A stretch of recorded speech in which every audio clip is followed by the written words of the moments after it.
নমস্কার, আমি অনিতার বাঙালি রান্নায় আপনাদের স্বাগত। আজ আমি আপনাদের এঁচোড় পনির করে দেখাবো। তাহলে আসুন দেখে নিই এই রান্নাটা আমি কি করে করি। এখানে আমি এঁচোড় নিয়েছি।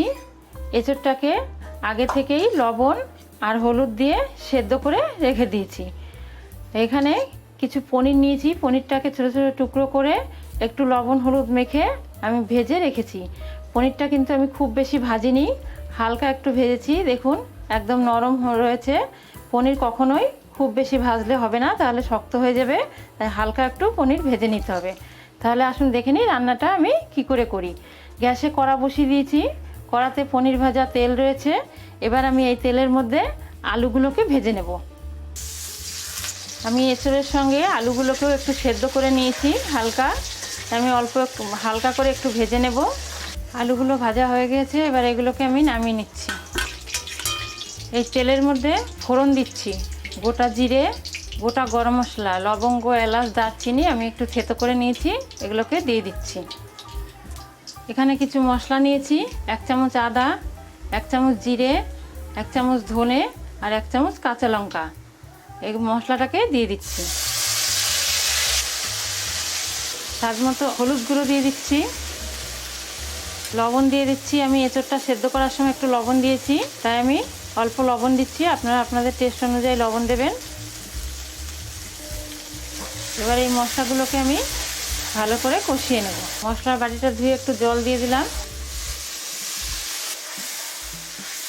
আমি 2 থেকে 3 মিনিট ধরে মশলাটাকে খুব ভালো করে কষিয়ে নেব।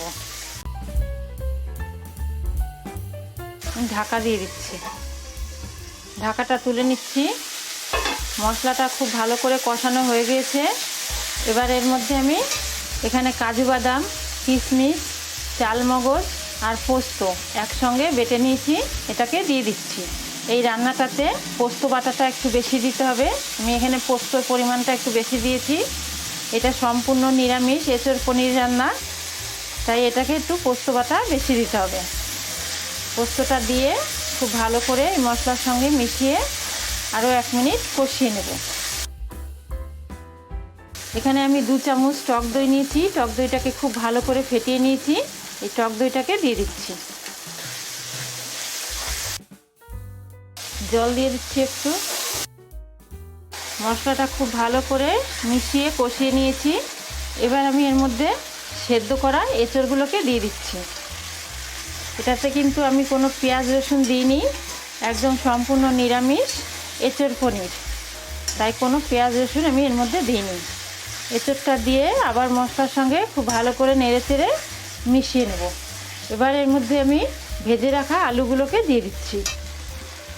মশলাটা যেহেতু আমি আগে থেকে খুব ভালো করে কষিয়ে নিয়েছি, তাই এঁচোড় আর আলু দিয়ে বেশিক্ষণ কষাতে হবে না, হালকা একটু কষিয়ে নিলেই হয়ে যাবে। এবার এর মধ্যে জল দিয়ে দেবো। আমার এঁচোড় আর আলু আগে থেকেই সেদ্ধ করা, তাই এটা হতে বেশি সময় লাগবে না। আমি 5 মিনিটের জন্য ঢাকা দিয়ে রেখে দিচ্ছি। ঢাকাটা তুলে নিচ্ছি। হয়ে গিয়েছে আমার এঁচোড় আর আলুগুলো সেদ্ধ হয়ে গিয়েছে। তরকারিটা আমার প্রায় হয়ে এসছে। এবার আমি এর মধ্যে ভেজে রাখা পনিরগুলোকে দিয়ে দিচ্ছি। হয়ে গিয়েছে তরকারিটা। সব শেষে আমি এর মধ্যে একটা ভাজা মশলা দেব। এখানে আমি কিছু গোটা মশলা খালি কড়াইতে ভেজে গুঁড়ো করে নিয়েছি।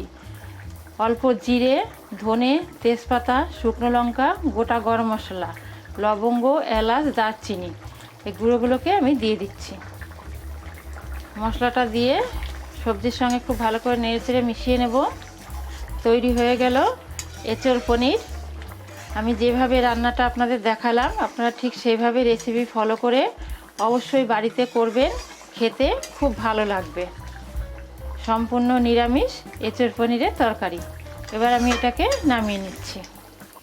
আমার আজকের এই এঁচোড় পনির রেসিপি যদি আপনাদের ভালো লেগে থাকে, লাইক ও শেয়ার করবেন, আমার চ্যানেলটিকে সাবস্ক্রাইব করবেন এবং কমেন্ট করে জানাতে ভুলবেন না। নমস্কার।